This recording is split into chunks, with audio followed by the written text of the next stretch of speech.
Hello student, कक्षा 12th के विद्यार्थी। मैं आज आप लोगों के साथ जीव विज्ञान में आने वाले 2025 में जो आपका पेपर है उसमें जो प्रश्न श्रृंखला है उसमें कई सारे प्रश्न आपको इस प्रश्न पत्र से मिलेंगे। आइए देखते हैं कौन कौन से इंपॉर्टेंट प्रश्न हैं जो हमें परीक्षा में हेल्प करेंगे। जो समय है आपका 3 घंटा 15 मिनट है, क्योंकि आप पेपर दे चुके हैं तो आपको इसकी जानकारी पहले से ही होगी। प्रारंभ के 15 मिनट परीक्षार्थी को प्रश्न पत्र पढ़ने के लिए निर्धारित करना है और सभी प्रश्न जो होते हैं प्रश्न पत्र में अनिवार्य होते हैं और बायोलॉजी का प्रश्न पत्र जो होता है वो काफ़ी लेंदी आता है। आवश्यकता अनुसार अपने उत्तरों की पुष्टि नामांकित रेखा चित्रों द्वारा कीजिए। जितने अधिक आप डायग्राम और चित्र डालेंगे उतनी अच्छी स्कोरिंग आपके करने में हेल्प होगी। प्रत्येक प्रश्न के निर्धारित अंक उसके सामने अंकित रहते हैं। आइए देखते हैं प्रथम प्रश्न जो बहुविकल्पी होगा। आवृतबीजी पौधे का भ्रूणपोष होता है, तो आवृतबीजी जो पौधा होता है एंजियोस्पर्म प्लांट्स, उसका जो भ्रूणपोष होता है एंजियोस्पर्म त्रिगुणित होता है। अगला, निम्नलिखित में से कौन सा कथन प्रभाविता नियम के लिए सही है? कारक जोड़ों में होते हैं, ये सही है। दूसरा, लक्षणों का निर्धारण कारक द्वारा डिस्क्रीट इकाइयों द्वारा होता है, ये भी सही है। यदि कारक जोड़ों के दो सदस्य असमान हो तो इनमें से एक कारक दूसरे कारक पर प्रभावी होता है, ये भी सही है। इस कारण ये उपर्युक्त सभी आंसर सही होगा। अगला तीसरा प्रश्न देखेंगे।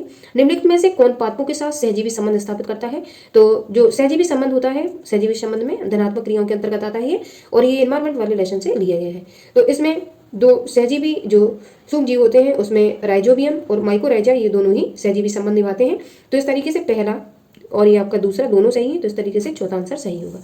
अगला, इसमें अगर आप नॉनस्टॉक को देख रहे हैं तो नॉनस्टॉक ये बायो फर्टिलाइजर्स होगा। अगला, लैक्टिक एसिड बैक्टीरिया द्वारा दूध से दही में परिवर्तन में किस विटामिन की मात्रा में वृद्धि होती है? तो ये जो लैक्टिक अम्ल एसिड जो होता है वो दूध से दही जो बनता है लैक्टिक अम्ल के कारण बनता है, इसमें B12 जो विटामिन होता है उसकी अधिकता पाई जाती है। अब अगले दूसरे नंबर के प्रश्न से कई सारे खंडों में डिवाइडेड है, 5 नंबर के प्रश्न आते हैं 1-1 नंबर के। तो इसमें पहला पूछा गया आर्तव चक्र क्या है? तो 1 नंबर का ये प्रश्न दिया गया है, आर्तव चक्र के बारे में हमें लिखना है, जिसको हम मेंस्ट्रुअल साइकिल के नाम से जानते हैं। 1 नंबर का आंसर लिखने के लिए हम 1.5 या 2 लाइन लिखेंगे। इसमें मैं आपको ये वाला टॉपिक पढ़ा चुकी हूँ और वीडियो आप जाकर देखेंगे तो आपको इसके नोट्स मिल जाएंगे। मादा में यह जो जनन काल है 12 से 13 वर्ष की आयु में प्रारंभ होकर 45 से 50 वर्ष की आयु तक ये होता है। इस काल में प्रतिमाएं अंडाशय से एक अंडे का उत्सर्जन होता है, ठीक है। अंडोत्सर्ग की क्रिया दोनों अंडाशयों में बारी बारी होती है। इस चक्र को हम मासिक चक्र या आर्तव चक्र के नाम से जानते हैं। अगला प्रश्न देखेंगे, सह प्रभाविता क्या है? उपर्युक्त उदाहरण सहित इसकी व्याख्या कीजिए। 1 नंबर में ये प्रश्न पूछा गया है। तो सह प्रभाविता और अपूर्ण प्रभाविता ये मेंडल वाले लेसन से लिया गया है और आपको 1 नंबर में इसकी व्याख्या करनी है। सह प्रभाविता में, ठीक है, दोनों ही जो एलील होंगे, जो दोनों एलील रहेंगे वो संतानों में जाएंगे, ठीक है। जिस तरीके से आपको उदाहरण में मैंने मेंडल के नियम वाले लेसन से सह प्रभाविता और अपूर्ण प्रभाविता दोनों टॉपिक क्लियर किए थे। ये मेंडल के विचलन से आया हुआ प्रश्न है। इसका आंसर राइटिंग करने के लिए आप लोग, यदि किसी जीन के दोनों युग्मविकल्पी या एलील F1 पीढ़ी में समान रूप से साथ साथ प्रकट होते हैं तो इन युग्मविकल्पियों को सहप्रभावी युग्मविकल्पी कहते हैं तथा इनकी आनुवंशिकता को सह प्रभाविता कहते हैं।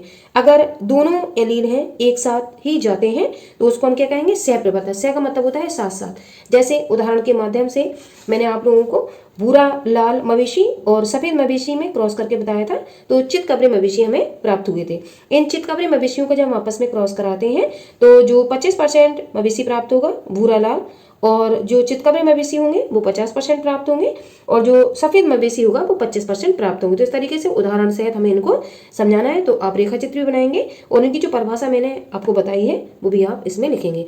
अगर मेरे बोलने से आपको नहीं समझ आया तो इसका नोट्स में आपको मेंडल के जो लेसन पढ़ाया हुआ था उसमें बता चुकी है, आप वहां जाके प्लेलिस्ट में इसको देख सकते हैं। अगला जो प्रश्न है, मादा युग्मकोद्भिद के एक बीजाणुज विकास से आप क्या समझते हैं? ये प्लांट वाले लेसन से आया हुआ प्रश्न है। इसकी खोज रोजनबर्ग ने की थी 1907 में। इस प्रकार के जनन में बीजांडकाय की किसी कोशिका से एक भ्रूणकोश का निर्माण होता है।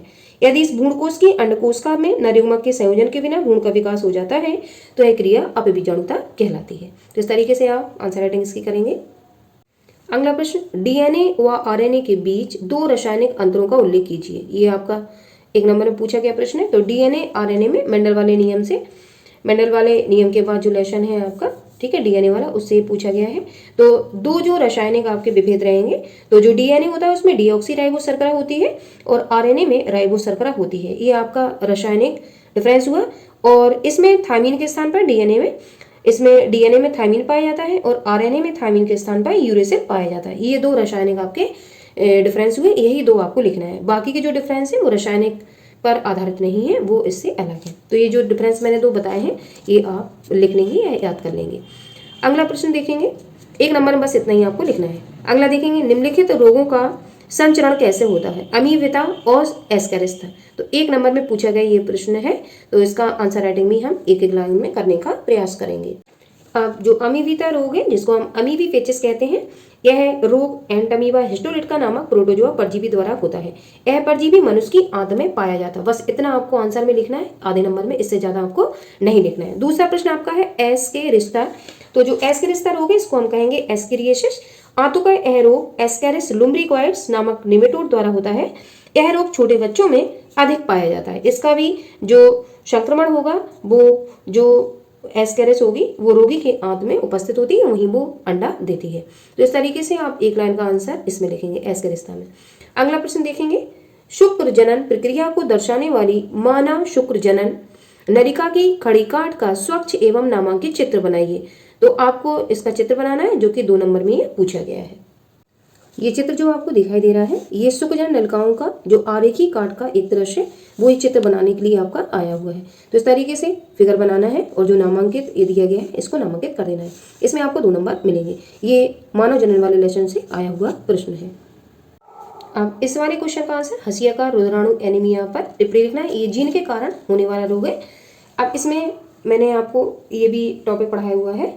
यह एक उपापचयी विकार है जो अप्रभावी सुप्त जीन के कारण हीमोग्लोबिन की जो आणविक संरचना होती है उसमें अनियमितता उत्पन्न हो जाती है। सामान्य हीमोग्लोबिन के स्थान पर इसमें असामान्य हीमोग्लोबिन प्रदर्शित करने लगता है। तो इस प्रकार की संरचना में जो रोगी के रुधिराणु होते हैं वो हसिया के आकार के हो जाते हैं। ये 3 प्रकार की स्थिति जो होती है वो ये कंसीडर करती है, जिसमें समयुग्मजी प्रभावी जो स्थिति होती है इसमें मानवों में सामान्य हीमोग्लोबिन बनता है, और जो समयुग्मजी अप्रभावी व्यक्ति होते हैं उसमें ये वाली स्थिति जो होती है वो अधिक घातक होती है, जिससे बहुत सारा रुधिर की कमी हो जाती है व्यक्ति में और उनकी मृत्यु भी हो जाती है। विषमयुग्मजी हेटेरोजाइगस जो व्यक्ति होते हैं उसमें अगर वो भारी भरकम कोई कार्य नहीं करते हैं तो उनमें ये जीवन यापन आसानी से कर सकते हैं। अगर ये कोई भी भारी भरकम काम करते हैं तो इनमें ऑक्सीजन की कमी होने लगती है और उनकी सांस फूलने लगती है। तो इस तरीके से दात्र कोश का रक्तता या हसियाकार कोश का रक्तता या इसी को हम एनीमिया के नाम से जानते हैं, ये जीनी व्यतिक्रम के कारण होने वाला रोग है। अगला प्रश्न देखेंगे, जैव उर्वरक क्या है? Bio fertilisers. किन्हीं 2 जीवाणुओं के नाम लिखिए जो मृदा में वायुमंडलीय नत्रजन, इसको कहते हैं नाइट्रोजन, को स्थिर करने का कार्य करते हैं। तो इस तरीके से ये प्रश्न आप देख रहे हैं, ये आपका 3 नंबर का पूछा गया, 2 नंबर का पूछा गया प्रश्न है। तो जैव उर्वरक में आप जो परिभाषा है मैं इसका भी मैंने डिस्क्राइब करके पूरा वीडियो बढ़ाया हुआ है। अब इसमें जब आप लिखेंगे तो लिखेंगे वे जीवधारी जो अपनी जैविक क्रियाओं द्वारा मिट्टी को पोषकों से भरपूर कर देते हैं जैव उर्वरक या बायो फर्टिलाइजर्स कहलाते हैं। इसके बाद पूछा गया किन्हीं 2 जीवाणुओं के नाम लिखिए जो मृदा में वायुमंडलीय नाइट्रोजन को स्थिर करने का कार्य करते हैं। तो मृदा में वायुमंडलीय नाइट्रोजन है उसको मृदा में स्टोर करने का कार्य जो करते हैं वो जीवाणु एजिटोबैक्टर, एसिटोबैक्टर, स्पाइरिलम, बैसिलस और नाइट्रोसोमोनास और जो नाइट्रोबैक्टर जीवाणु हैं ये वायुमंडल की नाइट्रोजन को मिट्टी में एब्जॉर्ब करने का कार्य करते हैं। तो ये आपको नाम भी लिखना पड़ेगा इसमें। अगला है बी कोशिकाओं और टी कोशिकाओं का निर्माण कहाँ होता है, वह एक दूसरे से कैसे भिन्न है। ये प्रश्न आपका 3 नंबर में पूछा गया था। ये प्रतिरक्षा तंत्र वाले लेसन से पूछा गया प्रश्न है। इसकी आंसर राइटिंग कैसी करनी है वो भी मैं आपको बताती हूँ। आप हेडिंग डालेंगे अपनी कॉपी में बोर्ड की, बी कोशिकाएं व टी कोशिकाएं। तो पहले डालेंगे बी कोशिकाएं। तो बी कोशिकाएं में जब लिखेंगे तो बी लिम्फोसाइट कोशिकाएं जो थाइमस से प्रवेशित होती हैं और इनके प्रभाव से विभेदित हो जाती हैं, टी कोशिकाएं कहलाती हैं। ये लसिकाणु होते हैं जो एक स्वस्थ मानव के शरीर में लसिकाणु बनाते हैं, जो एक प्रकार के WBC आपने मान सकते हैं। ये कुल WBC का 20% भाग बनाते हैं। एक सामान्य युवा में 1 अरब लसिकाणु होते हैं। भ्रूण में इनका निर्माण यकृत और थाइमस से होता है। इनको हम प्राथमिक लसिकाणु भी कहते हैं, जबकि टॉन्सिल और जो पैचेज होते हैं वो द्वितीयक लसिका अंग कहलाते हैं। अब इसमें बी कोशिकाओं में लिखेंगे आप, फिर टी कोशिकाएं हेडिंग डालेंगे। अब इसमें लिखने का प्रयास करेंगे जो टी कोशिकाएं होती हैं उनका निर्माण अस्थि मज्जा में लगातार विभेदित होने से होता रहता है। इस प्रकार की कोशिकाओं को हम बी कोशिकाओं के नाम से जानते हैं। तो इस तरीके से जो प्राथमिक आपके लसिकाणु होते हैं वो बी कोशिकाएं और टी कोशिकाएं होती हैं। प्रतिरक्षा तंत्र में WBC जहां बनते हैं, ठीक है, उसका ये आया हुआ प्रश्न है। अगला देखेंगे निम्नलिखित शब्दों को उपर्युक्त उदाहरणों सहित समझाइए। पहला दिया गया है वंशावली विश्लेषण और दूसरा दिया गया है अपूर्ण प्रभाविता। तो अपूर्ण प्रभाविता मैंने पढ़ाया हुआ है 3 नंबर में। वंशावली विश्लेषण किस तरीके से आंसर राइटिंग करनी है, आप हेडिंग डालेंगे वंशावली विश्लेषण।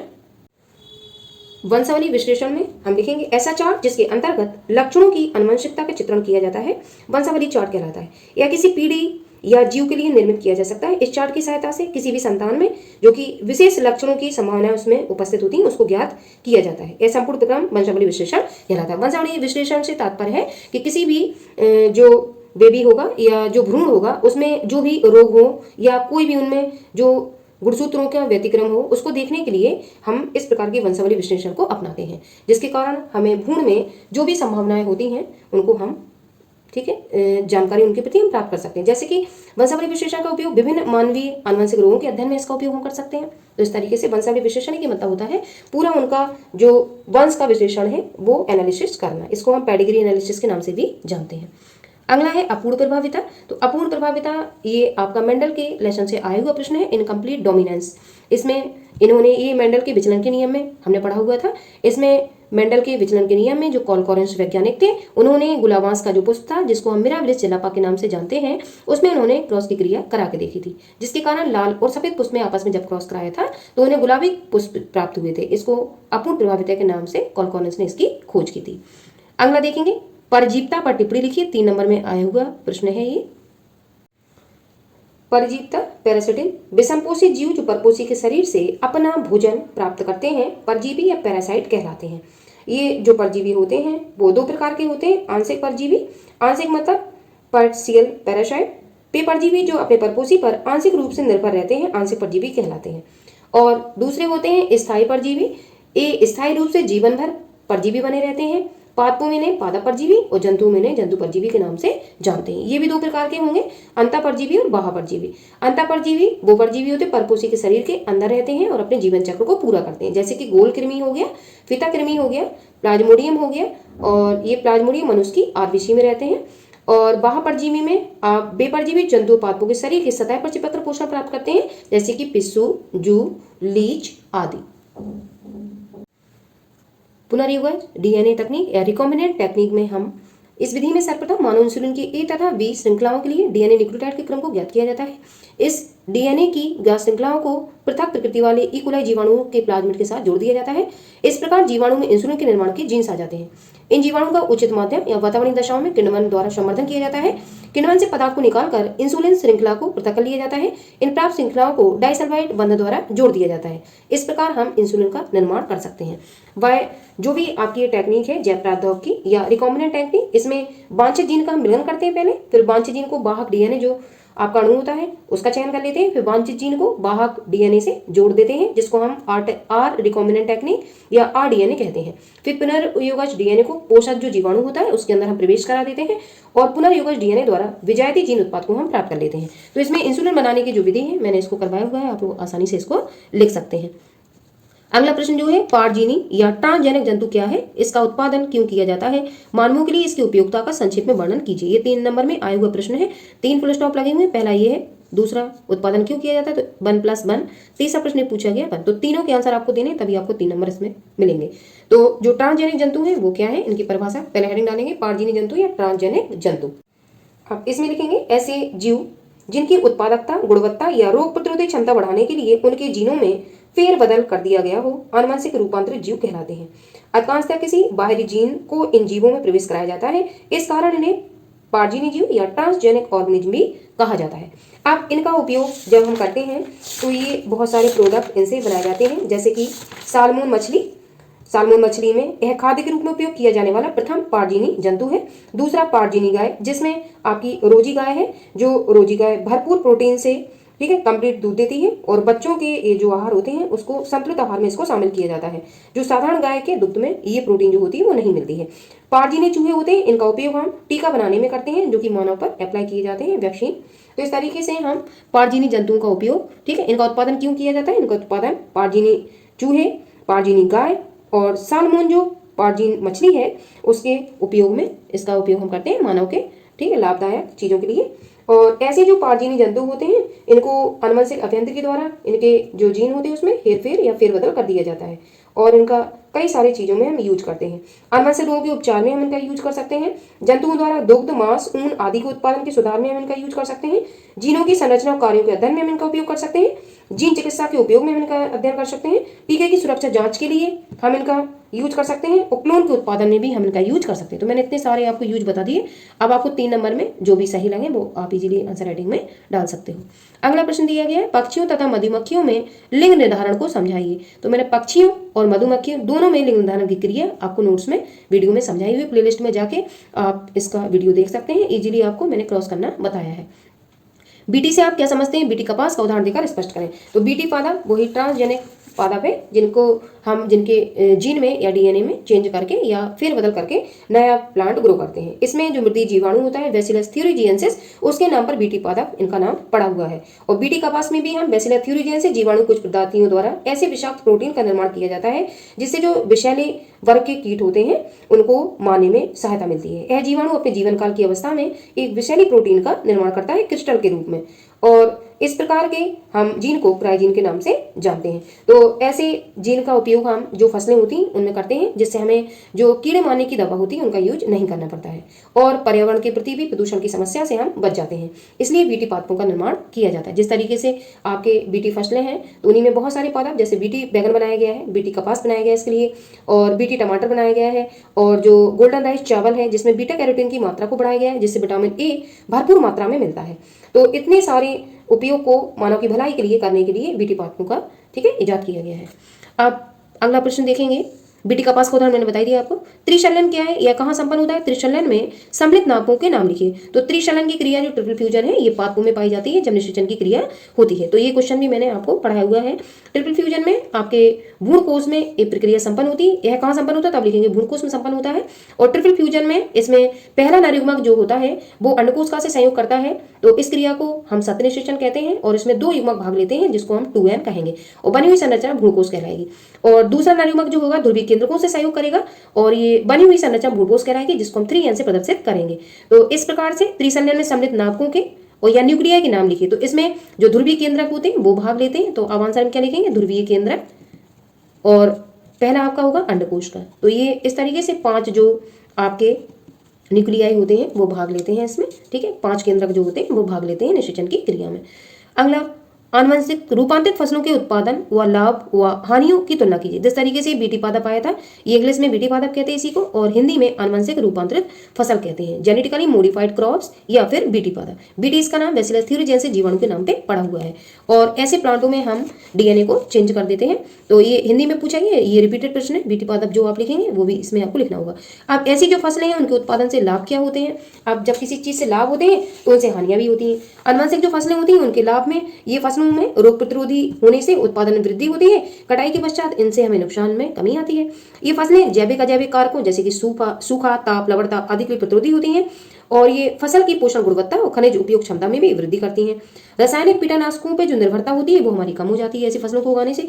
अब हानि क्या होती है? हानि, ये फसलें व इनके उत्पाद अनेक लोगों में एलर्जी पैदा कर देते हैं। कई लोगों को इनसे एलर्जी हो जाती है और इस तकनीक द्वारा उत्पादित फसलों में बीज का निर्माण नहीं होता है और इस क्रिया को हम क्या कहते हैं? टर्मिनेटर बीज कहते हैं। अतः किसानों को प्रतिवर्ष नए बीज खरीदने पड़ते हैं जो कि महंगा आपका विक्रम है। और बीटी विष के कारण अन्य प्राकृतिक जो जीव होते हैं या परागणकारी जीव होते हैं उनकी मृत्यु हो जाती है। तो इस तरीके से खाद्य श्रृंखला में भी नुकसान पहुंचता है। ये इसकी हानियां होंगी, जैसा कि नोट्स में मैंने आपको बताया हुआ है, आप वीडियो में जाकर इसको देख सकते हैं। अगला प्रश्न आपका, ये लाभ हानियां हो गए। अगला, समष्टि के किन्हीं 3 गुणों को समझाइए। तो समष्टि भी मैंने पढ़ाया हुआ है और इनके 3 गुणों आपको हेडिंग डालनी है। समष्टि के 3 गुण।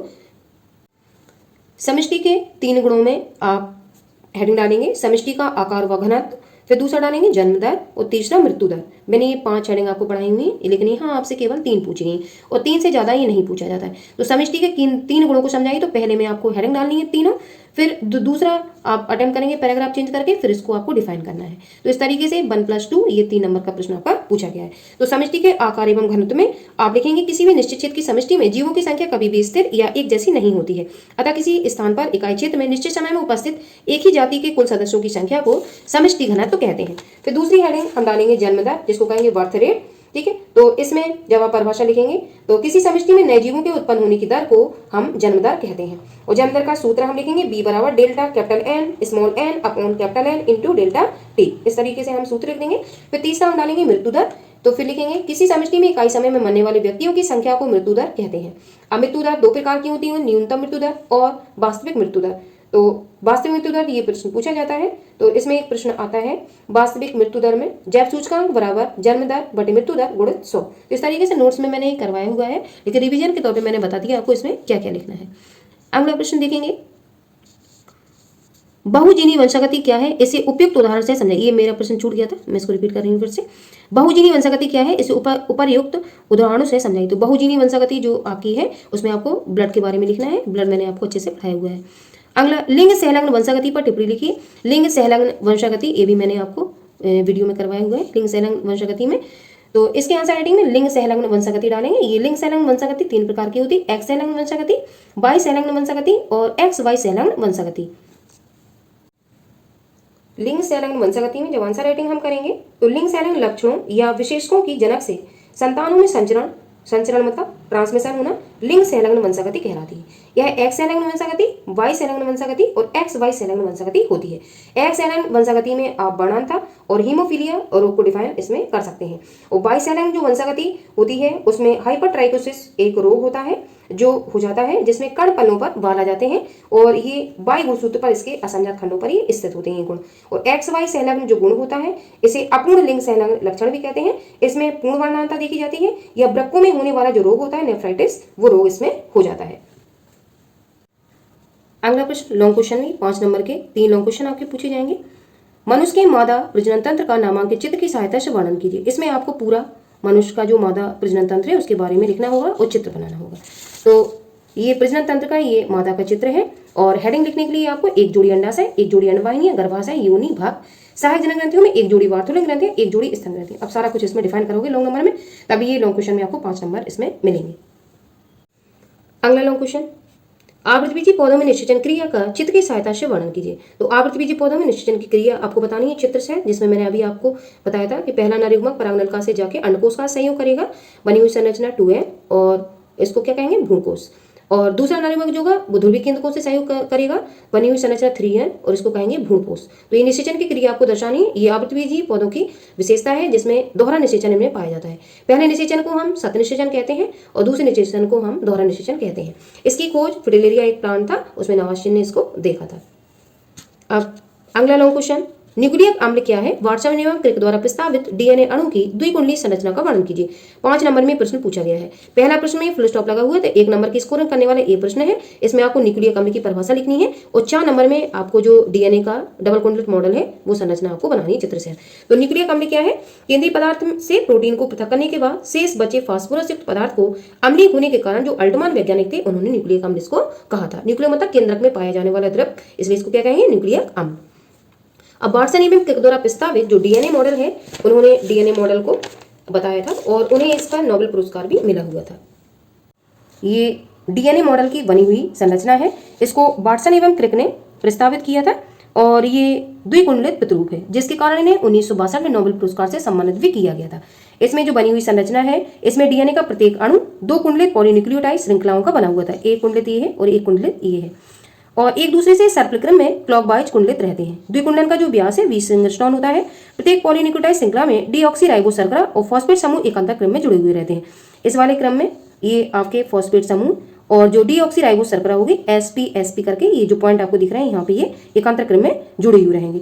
फॉस्फेट समूह एक तरफ की शर्करा से 5C कार्बन से और दूसरी तरफ की शर्करा से 3C कार्बन से बॉन्डेड रहता है।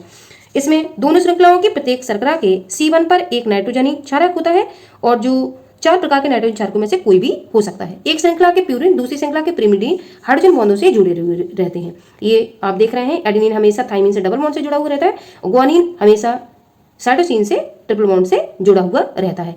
और एडेनिन और ग्वानिन के मध्य में डबल बॉन्ड होता है हाइड्रोजन बॉन्ड और ग्वानिन साइटोसिन के मध्य में ट्रिपल बॉन्ड होता है। तो इस तरीके से हम ये संरचना लिख सकते हैं। और प्रत्येक चक्रण के जो न्यूक्लियोटाइड होते हैं, जो प्रत्येक चक्रण के जो न्यूक्लियोटाइड रहेंगे उसमें 10 न्यूक्लियोटाइड के जोड़े होते हैं, अर्थात न्यूक्लियोटाइड की जो बीच की दूरी होती है वो 3.4 एंगस्ट्रॉन होती है। जैसे इस आप लंबाई को देखेंगे तो ये 3.4 एंगस्ट्रॉन इनकी जो न्यूक्लियोटाइड है इनके बीच की डिस्टेंस रहती है। और पूरे चक्रण की जो लंबाई होगी वो 34 एंगस्ट्रॉम रहती है। और जो आपको ये खांच दिख रही है ये दीर्घ खांच हो गई और ये वाली लघु खांच हो गई। तो इसको हम दीर्घ खांच कहेंगे। और इस प्रकार से 2 प्रकार की खांचें बनती हैं, एक खांच दीर्घ खांच कहलाती है, दूसरी लघु खांच कहलाती है। और जो डीएनए होता है वो अम्लीय होता है, जिससे धनावेशित हिस्टोन प्रोटीन जुड़े हुए रहते हैं। तो इस तरीके से आपको ये डीएनए मॉडल के बारे में लिखना होगा। अगला प्रश्न, लिंग निर्धारण क्या है? मनुष्य में लिंग निर्धारण की क्रियाविधि का वर्णन कीजिए। तो ये भी मैंने लॉन्ग में आपको क्वेश्चन वीडियो में करवाया हुआ है। तो लिंग निर्धारण में क्या होता है? मनुष्य में लड़का और लड़की का बनना लिंग निर्धारण कहलाता है। जो नर होगा उसमें युग्मक जनन की क्रिया के कारण शुक्राणु बनेंगे और जो मादा होगी उसमें युग्मक जनन की क्रिया के दौरान अंडाणु बनेंगे। अंडाणु और शुक्राणु के मिलने की क्रिया से ही आपका लिंग निर्धारण होता है, जिससे लड़का पुत्र या पुत्री का जन्म होता है। इस क्रिया में जो क्रोमोसोम रहेंगे वो 44 धन XY पुरुष के और स्त्री के 44 धन XX रहेंगे। जब हम दोनों में क्रॉसिंग की क्रिया कराएंगे तो ये पुत्र और पुत्री के जन्म को निर्धारित करेगा। ये क्वेश्चन मैं आपको लॉन्ग में समझा चुकी हूँ। अगर इस तरीके से लॉन्ग में दोबारा समझूँ तो वीडियो बहुत लंबी हो जाएगा। अगला क्वेश्चन देखेंगे, बहुविकल्पी क्या है? मनुष्य में ABO रक्त समूह की वंशागति समझाइए। तो बहुविकल्पी क्या है? ये आपका जो ब्लड ग्रुप है उसके बारे में लिखना है। ब्लड ग्रुप आपका 4 प्रकार का होगा, AB और AB और O। मनुष्य में AB रक्त समूह की वंशागति समझाइए। तो इसमें आपको माता और पिता दोनों को लेके और क्रॉसिंग की क्रिया आपको दिखानी होगी कि माता पिता जिस ब्लड ग्रुप के हैं तो उनके बच्चों में ब्लड ग्रुप की क्या संभावना होगी। ये मैंने क्वेश्चन आपको डिटेल में करवाया हुआ है, आप वीडियो में जाके इसको देख सकते हैं। सेकंड यूनिट आपका लिखा हुआ होगा, मैंने उसमें अच्छे से करवाया हुआ है। अगला अथवा में दिया गया है, दोनों में चॉइस दी गई है, आपको इसमें से एक प्रश्न करना है। इसी तरीके से न्यूक्लियोगम निर्धारण में से आपको एक प्रश्न करना है। मादा जनन तंत्र आवृत्ति विधि पादपों में से भी आपको एक प्रश्न करना है। अब देखिए, अगर ऊपर वाला आपको नहीं आता है तो नीचे वाले में आपको 2 टिप्पणियां लिखनी है 2.5 नंबर में, जैसा कि इसमें लिखा हुआ है। आप एक प्रश्न अगर करेंगे तो 2.5 नंबर मिलेंगे आपको, दूसरा करेंगे तो 2.5 नंबर में, प्लस 2.5 कितने हुए? 5 नंबर हुए। नार्कोटिक ड्रग्स, एंटीबायोटिक्स, उपार्जित प्रत्यक्ष, आपको तीनों आ रहे होंगे। नार्कोटिक ड्रग्स ये आपके जो ड्रग्स होती हैं, जिसमें मैंने आपको कोका एल्किलॉइड, ठीक है, इस तरीके से मैंने आपको ड्रग्स के बारे में पढ़ाया हुआ था। नार्कोटिक ड्रग्स जो आपकी तीसरी यूनिट है मानव स्वास्थ्य एवं रोग में, उससे लिया गया प्रश्न है। इस ड्रग्स में मैंने आपको ओपियोड्स, ये 3 प्रकार की ड्रग्स होती हैं, ओपियोड्स, कैनाबिनोइड्स एंड कोका एल्किलॉइड। ओपियोड्स में हम अफीम के बारे में पढ़ते हैं, जिसके द्वारा आप स्मैक या हीरोइन के नाम से भी इसको जानते हैं। इसको सांस के द्वारा या टीके के द्वारा लिया जाता है। जो प्रभाव होते हैं वो शल्य चिकित्सा क्रिया में और दर्द निवारक दवाइयों में इसका यूज किया जाता है। अगला आपका कैनाबिनोइड्स से, ये अपसाधक और नशीले पदार्थ होते हैं। इनका प्राप्ति स्थान जो है वो कैनाबिस सैटाइवा जो आपका प्लांट होता है, जिसको हम भांग के नाम से जानते हैं। इसे हंसी, चरस, गांजा आदि बनाने में इसको प्रयोग किया जाता है। इसको धूम्रपान के द्वारा या मुंह में चबाकर भी इसको अंदर लिया जाता है। प्रभाव में इसका रुधिर परिसंचरण तंत्र, जो आपका ब्लड सर्कुलेशन होगा, उस पर इसका प्रभाव पड़ता है। अगला कोका एल्कलॉइड या कोकीन, ये जो प्लांट है ये बाहर प्राप्त होता है। ये अफ्रीका का पादप है, यहाँ भारत में ये नहीं पाया जाता है। ये भारत के बाहर का प्लांट है, जिसको इरिथ्रोजाइलिन कोका के नाम से हम जानते हैं। यह एक उद्दीपक पदार्थ है, स्टिमुलेट करने वाला, जो शरीर में उत्तेजना, सुखाभास, स्फूर्ति पैदा करता है। इसकी अधिक मात्रा के सेवन से हमें विभ्रम उत्पन्न हो जाता है। अगला धतूरा या बेलाडोना है, धतूरा से भी हम नशीले पदार्थ बनाते हैं। और अगला है लार्सेजिक अम्ल डाइएथाइल एमाइड, जिसको LSD के नाम से हम जानते हैं। इसका प्राप्ति स्थान जो है एर्गोट कवक के द्वारा किया जाता है, जिसको क्लेविसेप्स पर्पुरिया के नाम से हम जानते हैं। ये राई जो होती है उस पर ये परजीवी होता है और इसकी अधिक मात्रा के सेवन से केंद्रीय तंत्र का तंत्र को शिथिल कर देता है और शरीर के विभिन्न भागों का जो सामंजस्य होता है, बैलेंस होता है, उसको गड़बड़ा देता है। इनको हम नार्कोटिक ड्रग्स के नाम से जानते हैं। ये प्रश्न मैंने डिटेल में आपको करवाया हुआ है। ये तीसरे नंबर की यूनिट जो 14 अंक की है उसमें मैंने आपको पढ़ाया हुआ है, वहाँ जाके आप लोग देख सकते हैं वीडियो में। अगला है एंटीबायोटिक। एंटीबायोटिक हम जानते हैं प्रतिजैविक औषधियाँ होती हैं और इसका सबसे पहले जो एंटीबायोटिक खोजी गई थी वो पेनिसिलिन थी, जिसको अलेक्जेंडर फ्लेमिंग नामक वैज्ञानिक ने खोजा था। एंटीबायोटिक का यूज हम कई सारी जो दवाइयाँ होती हैं उनमें सुरक्षा के लिए इसको देते हैं। और उपार्जित प्रतिरक्षा, ये तीसरा प्रश्न है, जिसमें आपको एड्स के बारे में लिखना है। तो एड्स ये विषाणुजनित कैसा रोग है? असंक्रामक रोग है। ये यौन संबंध बनाने से ही स्प्रेड होता है, बिना उसके स्प्रेड नहीं होता। तो मैंने आपको एड्स भी बहुत अच्छे से पढ़ाया हुआ है, आप वीडियो में जाके इसको देख सकते हैं। आई होप मैंने आज जो प्रश्न बताए हुए हैं, ये जो आपका पेपर है उसमें 2025 में बायोलॉजी का पेपर जो बच्चे देंगे उनमें बहुत सारे प्रश्न इस वीडियो से आपको जरूर मिलेंगे। तो इस तरीके से मैंने आपका रिवीजन करवाने का प्रयास किया है। आप लोग सबके नोट्स बने हुए होंगे क्योंकि साल के अंत में पेपर हो रहा है, आप लोगों ने बहुत सारा कुछ पढ़ा हुआ होगा। मैंने बस रिवीजन करवाने में थोड़ी सी आप लोगों की हेल्प की है। आई होप आप वीडियो को पूरा देखेंगे और इसको समझने का प्रयास करेंगे। अगला प्रश्न, मानव के मादा जनन तंत्र का स्वच्छ एवं नामांकित चित्र बनाइए। इसके 2 अंगों के कार्य का वर्णन कीजिए। तो मादा जनन तंत्र ये भी मैंने आपको पढ़ाया हुआ है। तो मानव के जो फीमेल रिप्रोडक्टिव सिस्टम है उसका चित्र बनाना है आपको, और इसके 2 अंगों के कार्य भी लिखने हैं। तो मादा जनन तंत्र का फिगर आपको सबको पता है, और मादा जनन तंत्र में जो भी पार्ट है, एक जोड़ी अंडाशय, एक जोड़ी अन्नवाहिनी, गर्भाशय, योनि, उत्साह ग्रंथियों में बार्थोलिन ग्रंथियां, एक जोड़ी स्तन ग्रंथियां, ये आपको लिखना है इसमें और चित्र बनाना है। और इसके जो 2 पार्ट हैं उनके कार्य लिखने हैं। तो आप अगर अकेला 2 नंबर में ये प्रश्न पूछा गया है तो ओनली आप चित्र बना दें और इसके 2 जो पार्ट हैं उनके बस कार्य लिख दें। आपको पूरा डिफाइन करने की जरूरत नहीं है, क्योंकि 5 नंबर में अगर ये प्रश्न पूछा जाता तो आपको पूरी हेडिंग्स अटेम्प्ट करनी होती।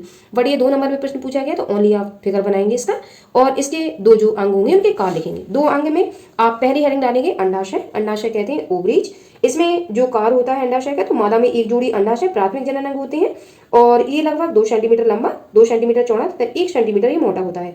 और अंडाशय में अंडाणु का निर्माण तथा मादा लिंगिक हार्मोन एस्ट्रोजन और प्रोजेस्टेरोन का स्त्रावण अंडाशय करता है। तो ये कार्य हुआ, क्योंकि अंडाशय का जो वर्क है वो क्या है, अंडाणु का निर्माण करता है ये, और हार्मोन को भी रिलीज करता है। तो 2 कार्य हो गए इसके। इसी तरीके से हम जो दूसरा अंग होगा उसके कार्य लिखेंगे, जिसमें आपकी बार्थोलिन ग्रंथियां जो होती हैं, दूसरी हेडिंग आप लोग डालेंगे बार्थोलिन ग्रंथियां, जिनको कि हम एसेसरी ग्लैंड के नाम से जानते हैं। ये जो ग्रंथियां होंगी बार्थोलिन ग्रंथियां, ये मैथुन के समय इन ग्रंथियों से श्लेष स्नेहक पदार्थ निकलता है जो नर के काउपर ग्रंथियों के समान होता है। तो ये 2 अंग लिख दिए हमने और इसके दोनों के कार्य लिख दिए। इस तरीके से प्रश्न, इस तरीके से आंसर राइटिंग इसकी करनी होगी। अगला प्रश्न देखेंगे, पीले बीज वाले पौधे कैपिटल टी कैपिटल वाई का संकरण हरे बीज वाले लंबे पौधे कैपिटल टी स्मॉल वाई से करने पर निम्नलिखित फिनोटाइप संततियों की किस अनुपात में आशा की जा सकती है। तो ये प्रश्न 2 नंबर में पूछा गया। जैसा कि मेंडल का आपने ट्रिप्टिनियम का जो मैंने आपको डायग्राम बनवाया था, क्रॉस करके मैंने बताया था, तो उसी तरीके से ये आपको लेना पड़ेगा। जिस तरीके से पीले और गोल बीज लेके हमने हरे और झुर्रीदार बीजों का क्रॉस कराया था, तो मेंडल के ट्रिप्टिनियम में भी इस तरीके से एक जो युग्मक होंगे आपके नर को ये वाला आप मान लेंगे, और दूसरा ये आपका मादा वाले को मानेंगे। जब दोनों में क्रॉस कराएंगे फिर आपस में स्वपरागण की क्रिया कराएंगे। तो इस तरीके से इसका डायग्राम आपको बंडल के तिथिनियम से बनाना होगा। एक सवाल ही आया हुआ था।